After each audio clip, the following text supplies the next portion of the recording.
laptop တစ်လုံးကိုလွယ်လွယ်ကူကူစစ်ဆေးနည်းကိုဒီနေ့ဗီဒီယိုမှာပြောပြပေးသွားမှာဖြစ်ပါတယ်။ ဟုတ်ကဲ့မင်္ဂလာပါကျွန်တော်ဒီဗီဒီယိုမှာတော့ကွန်ပျူတာကိုအလွယ်ကူဆုံးဘယ်လိုစစ်ကမလဲဆိုတော့ပြောပြပေးသွားမှာဖြစ်ပါတယ်။အဲ့တော့ကျွန်တော်လက်ရှိ display စစ်ချင်တယ်ဆိုလို့ရှိရင်ပဲဖြစ်ဖြစ် keyboard စစ်ချင်တာဖြစ်ဖြစ် battery စစ်ချင်တာပဲဖြစ်ဖြစ်ကျွန်တော်တို့ Chrome browser လေးတစ်ခုရှိမယ်ဆိုလို့ရှိရင် Chrome နဲ့ကိုဝင်လိုက်မယ်။ဝင်ပြီးတော့ကိုစစ်ချင်တဲ့ဥစ္စာလေးကိုရိုက်လိုက်မယ်။ display စစ်ချင်တာဆိုလို့ရှိရင်ကျွန်တော်ကရိုက်ပြီးသားဖြစ်တဲ့အတွက်ကိုဒီမှာ display tab ဆိုပြီးတော့ပေါ်နေတယ်အဲ့ထဲကိုဝင်လိုက်မယ်။ display tab ဆိုပြီးပေါ်နေရတဲ့ဝင်လိုက်မယ်အကယ်လို့ကိုကစစ်ချင်တယ်ဆိုလို့ရှိရင် display tab ဆိုပြီးရိုက်မယ် keyboard စစ်ချင်တာဆိုလို့ရှိရင် keyboard tab ဆိုပြီးတော့ရိုက်မယ်ဒါမှမဟုတ် battery စစ်ချင်တာဆိုလို့ရှိရင် battery tab ဆိုပြီးတော့ရိုက်မယ်ဘာအစိပ်ပဲပဲစစ်ချင်လို့ tab ဆိုတဲ့ဥစ္စာလေးခံပြီးတော့ရိုက်မယ်ဆိုလို့ရှိရင်ပေါ်လာမယ်ပေါ်လာကျွန်တော် display ကိုစစ်ပြမှာဖြစ်တယ်ပေါ့နော်အဲ့တော့ဒီမှာဒါမျိုးလေးပေါ်လာမယ်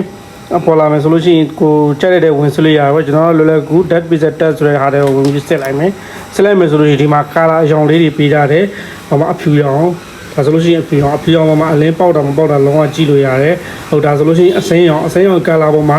အရောင်ပြောနေတာတော့ဒါမှမဟုတ်အစင်းတွေအလိုင်းတွေဖြစ်နေရတယ်ဒါတွေကို color တစ်ခုချင်းကိုပြောင်းပြီးတော့ကြည့်လို့ရမှာဖြစ်ပါတယ်ပေါ့နော်အဲ့တော့အဲ့လို color တစ်ခုချင်းဒီကိုပြောင်းပြီးတော့ကြည့်မှာပဲအဲ့ဒါပါတာမပါတာ display မှာအဲ့ဒါရှိတာမရှိတာသိရမှာဖြစ်တယ်အဲ့တော့ဒါက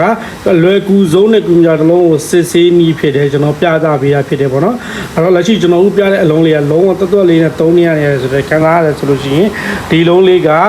iPad 11 Gen လေးဖြစ်တဲ့အတွက်ကိုတွတ်လက်လေးနဲ့လုံးဝလက်ချင်းပြုခြင်းမရှိဘဲနဲ့ကောင်းမွန် internet တော့တွတ်သုံးလို့ရနေတဲ့ site ကလေးဖြစ်သွားတာပေါ့နော်အဲ့တော့ဒီလုံးလေးက CPU က i5 ကို11 generation ရှိတယ် RAM က CPU က i5 ကို11 generation ရှိတယ် RAM က 16GB ရှိတယ်နော်RAM က 16GB ရှိတယ် SSD က512ရှိတယ်ကျွန်တော်ဒီလုံးလေးရဲ့ graphic ကလည်း Intel